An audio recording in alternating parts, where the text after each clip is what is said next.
Welcome back. Now, as we know, Pope Francis died yesterday morning at Casa Santa Marta, a guest house near St. Peter's Basilica, where Francis has lived since his election back in 2013. He was the first Pope from the Society of Jesus, the first from the Americas and the Southern Hemisphere, the first born or raised outside Europe since the 18th century Syrian Pope Gregory II. Pope Francis was born in Buenos Aires, Argentina, and was inspired to join the Society of Jesus in 1958 after recovering from severe illness.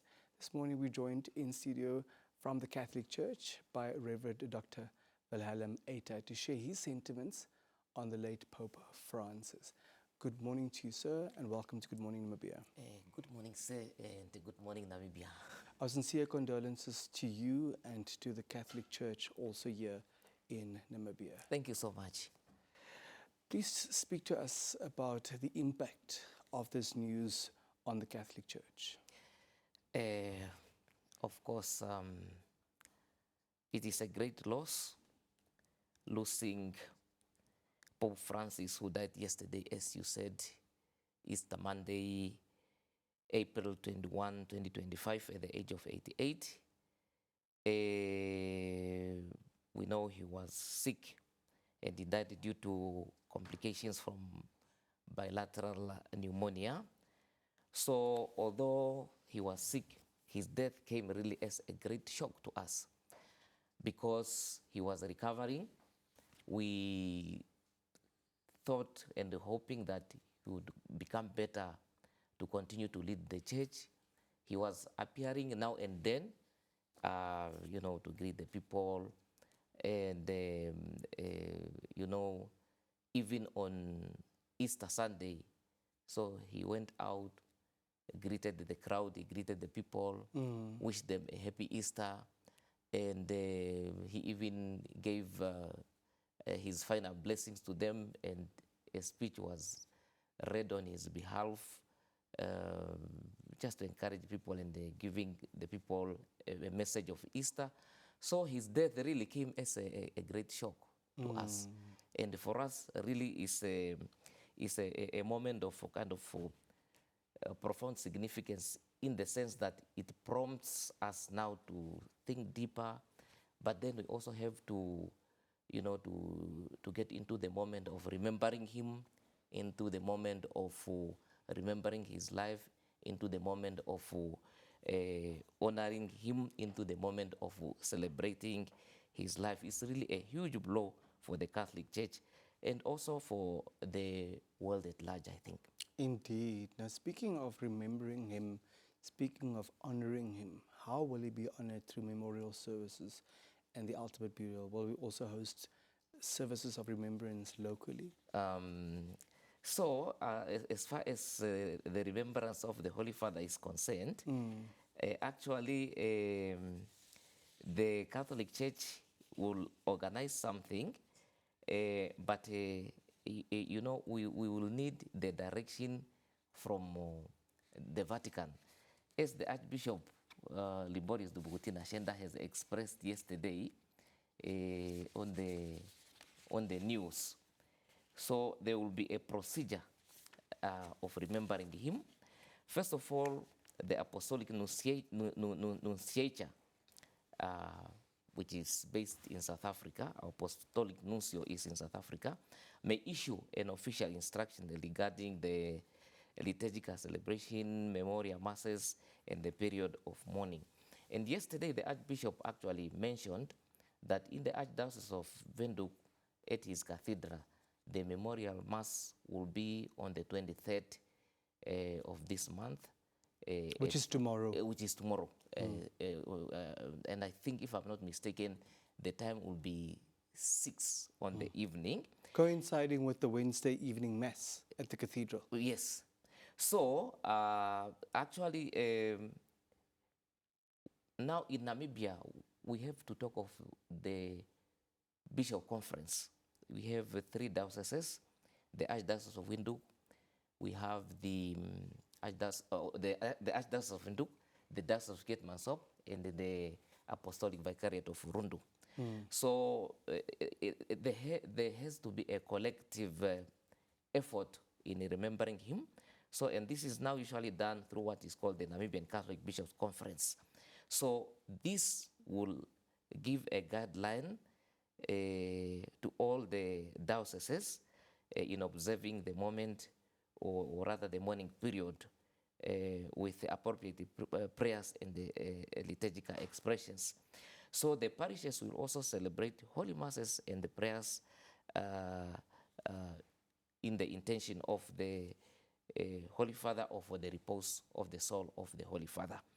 So a book of condolence will be placed, or will be made available at the cathedral, so that whoever may wish to go and convey their message of condolences, sign there, so they will do it. But in the meantime, all the Christians are encouraged to pray and remember the Holy Father in their own way, wherever they are in their parishes.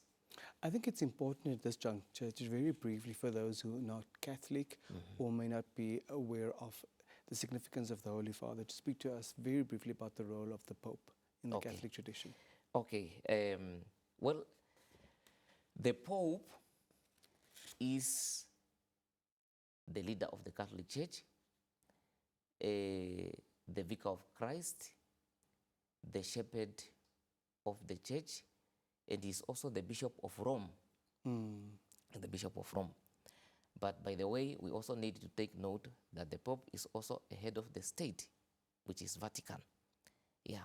So now, as our leader, so he's a moral figure, and is a religious leader, and is also a sign of unity for the Catholic Church. So he is there to guide us, to lead us, but he is also there to speak not only for the Catholics, but for all the people of goodwill in the whole world, to address different social issues and so forth and so on. Doctor, speak to us about the succession plan. Who will be acting in his stead in the meantime? Okay. With regard to the succession, so there will have to be an election of a new pope, but in the meantime, actually, the good thing about the church is, especially the Catholic Church, is that everything is in place, everything is organized. At the moment, we have a cardinal called a Camerlengo, who has been appointed by Pope Francis, and this cardinal is Kevin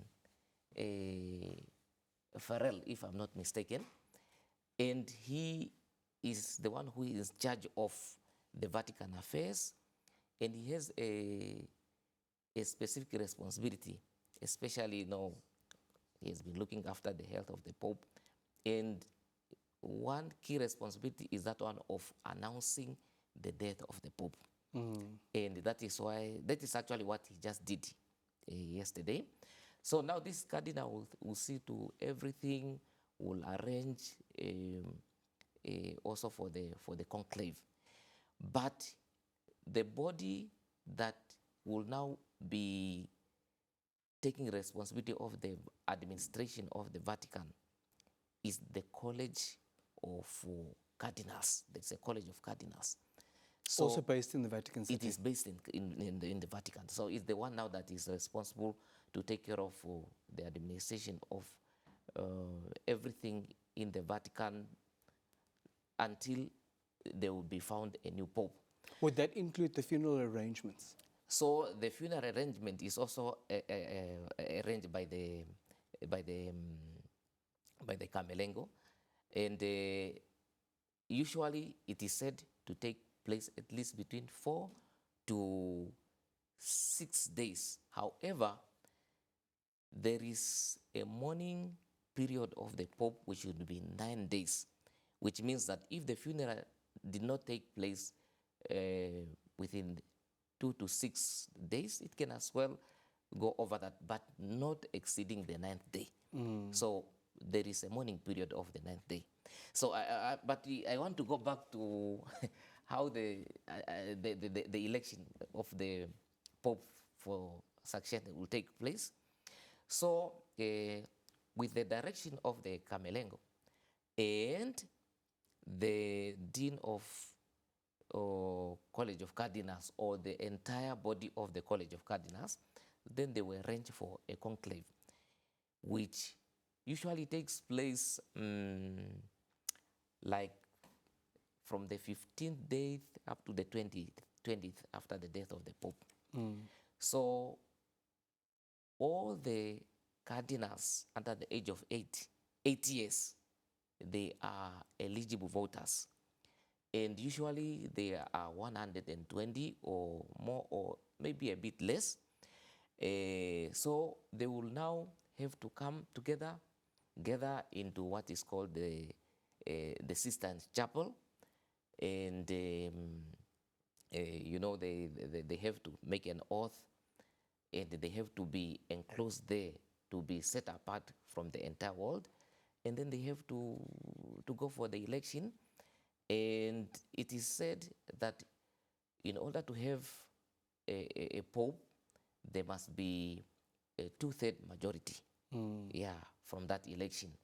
So now, if it goes on, it's a tedious process sometimes. If they fail to succeed, then there is a smoke that has to be released through the Vatican chimneys. Dark smoke. Dark smoke means they have not yet gotten a pope. White smoke, then it means success. They have a new pope. Yeah. That is how the process will be. Thank you for explaining that to us, Doctor. Any final thoughts briefly, please? Okay, the final thought is just to say that we thank God for the gift of the life of Pope Francis. He led us, he died, but we also thank Pope Francis for his sacrifice that he made for the Catholic Church and for the whole world. Also, a man who championed for the right of the poor, the migrants, the refugees, the vulnerable, the men who really fought for peace, who cautioned and warned against war, especially around the world. So, therefore, we pay homage to him and we pray for the repose of his soul. But we also thank all the people of goodwill who also expressed their condolence to us through different media platforms. So we thank them really for that kind of solidarity. Will a delegation from Namibia also travel for the funeral? So since we are just still at the beginning of the preparations, we are not yet sure, but there might be a delegation, especially of the higher authority. Thank you very much. And our condolences once again. Okay, thank you so much. And also my condolences to you, since he has been a leader for all of us. Thank you. Thank you very much. Okay, thank you, sir. Reverend Dr. Veranus from the Catholic Church in Namibia, talking to us about the death of Pope Francis, who passed away at the age of 88 yesterday.